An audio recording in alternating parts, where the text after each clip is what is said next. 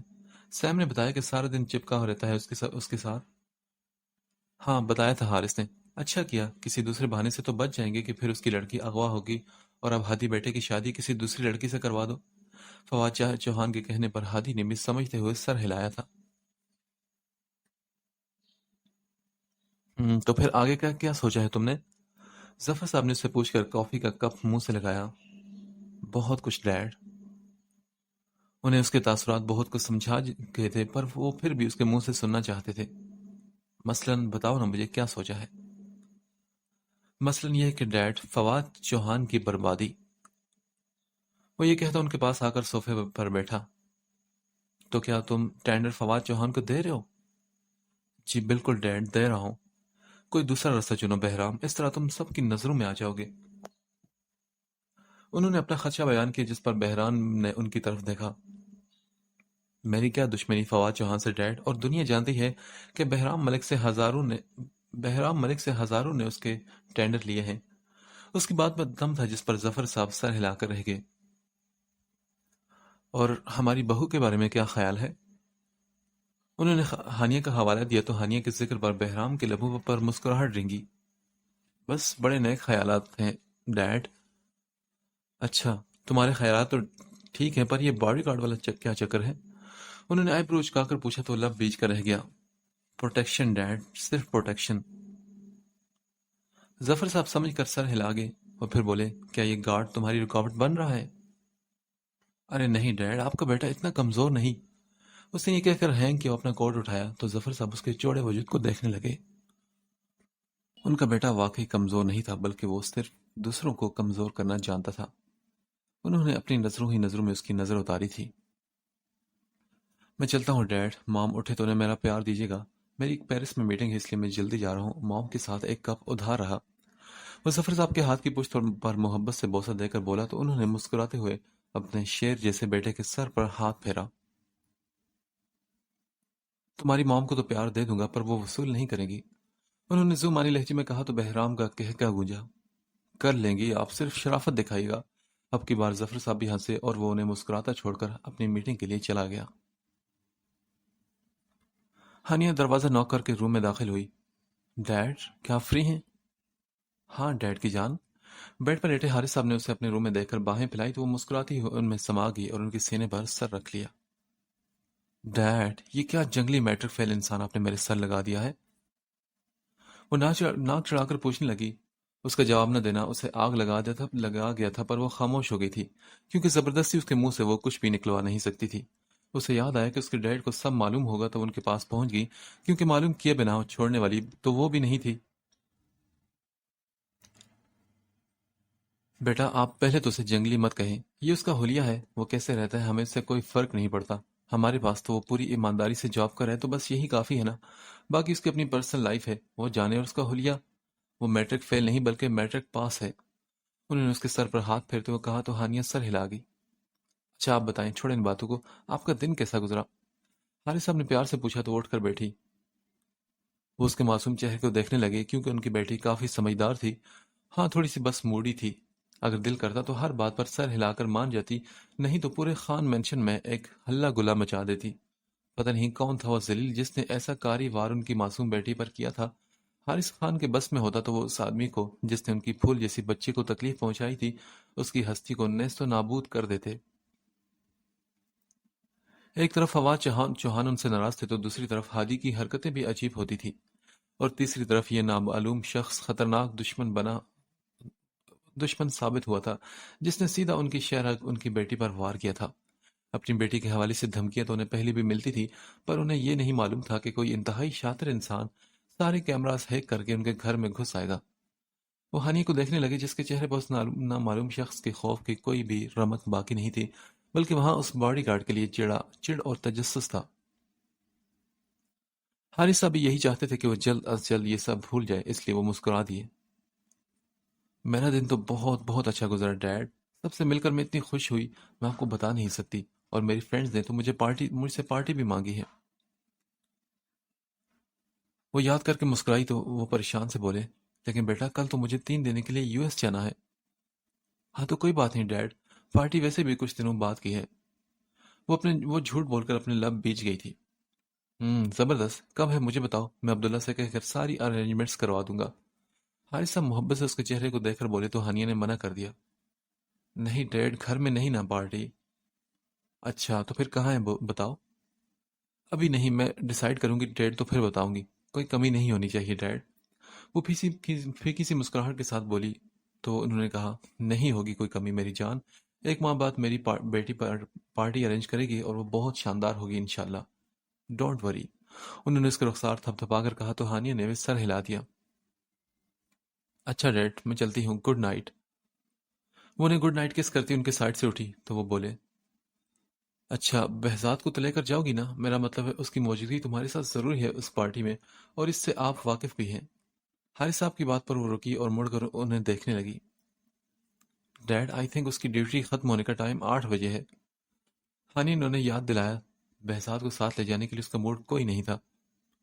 It's okay, میں اس سے بات کر لوں گا، جب پارٹی ہوگی تو تمہارے ساتھ جائے گا، کیونکہ یہ اس کی ڈیوٹی کا حصہ ہے۔ Okay darling, good night. اس کے بگڑتے موڈ کو دیکھ کر حارث صاحب نے بات ختم کی اور آنکھوں پر بازو رکھ لیا، جو اس بات کا اشارہ تھا کہ اب تم جا سکتی ہو۔ ہانیہ کچھ دیر انہیں گھورتی رہی اور پھر پاؤں پٹک کر وہاں سے چلی گئی۔ اس کے جانے کے بعد حارث صاحب نے بازو آنکھوں سے ہٹائے اور اٹھ کر کمرے کا دروازہ بند کیا۔ یہ جنگلی تو جہنم میں بھی شاید اب میرا پیچھا نہ چھوڑے، وہ واپس آ کر بیڈ پر بیٹھ کر سوچنے لگی تھی۔ چلو میرے ساتھ، معلوم ہو جائے گا تمہیں بھی۔ خود پر کمفرٹر ٹھیک کرتی وہ دانت پیس کر خیالوں میں بہزاد کو مخاطب کر کے کہتی لیٹ گئی۔ اسے عجیب عجیب طریقوں سے ٹارچر کرنے کا سوچتے ہوئے ساری رات اس کے دماغ پر چھایا رہا۔ آج بہت سال بعد وہ پرسکون نیند سو رہی تھی، بغیر کسی خواب کے، بغیر کسی آہو پکار اور سسکیوں کے۔ کل اسے یونیورسٹی جا کر پارٹی ملتوی کرنی تھی، کیونکہ اپنے باپ کی غیر موجودگی میں وہ گھر سے باہر نہیں نکلتی تھی، اور اگر نکلتی بھی تھی تو سخت سیکیورٹی میں۔ اس کے باوجود وہ ایسے کئی حملوں کے نتیجے میں موت کے منہ سے واپس آئی تھی۔ موت کی خواہش تو وہ بہت کرتی تھی، پر جب موت سامنے آتی تو ایک انجانا سا سایہ اسے جیسے اپنی طرف کھینچ لیتا تھا، اسے اپنی آغوش میں لے کر ایسی خواہش کرنے سے باز رکھتا تھا جیسے اس کا بیری کہہ رہا ہو کہ ایسا مت کرو۔ اور اب ہانیہ خان کو بہزاد جیسے ان پڑھ جاہل گوار کی صورت ایک قربانی کا بکرا مل گیا تھا۔ وہ چاہتی تھی کہ اسے اتنا ٹارچر کرے کہ وہ کبھی بھی کہیں بھی باڈی گارڈ کی جاب کرنے سے توبہ کر لے۔ اسی سوچ نے اس کے دل میں ایک جیسے گدگدی سی کی تھی۔ آج اس کے کمرے میں ڈراؤنے خواب کے ڈر سے اس کی چیخیں نہیں بلکہ کھنکار کی ہنسی گونج رہی تھی۔